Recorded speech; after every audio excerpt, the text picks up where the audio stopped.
I'm a scientist, primarily a neurobiologist. I'm interested in how the brain works.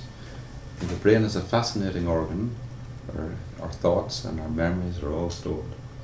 And I'm interested in how the neurons, which are the major cell type within the brain, how they function, how they fire so fast, and how they recover so fast.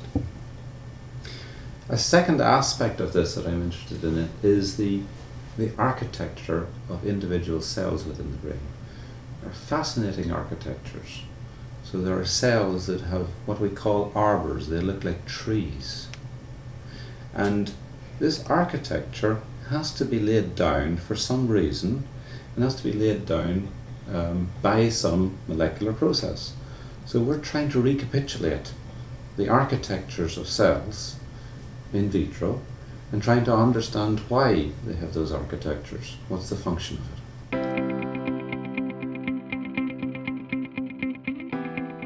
I'm doing it because the brain is a large unknown. We don't understand very much of how it works. It's a very attractive thing therefore to study. There are many unanswered questions. We really don't know how we think, why we talk before we know what we're saying. And we don't know how our memories are laid down. I think I said that already. But ultimately, there is a vast amount of exciting information that can now be gathered because we have the techniques to gather that information.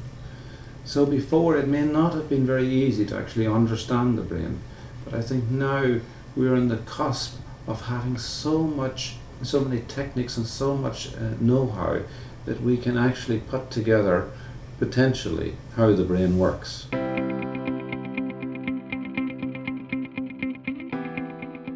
The big picture for me would be being able to actually treat people that have different diseases, be able to help people understand why they have the emotions that they have or the thoughts that they have, be able to help design drugs that may be able to help calm people who have maybe suicidal thoughts or difficult thoughts. The big picture will be to actually help people ultimately enable them to live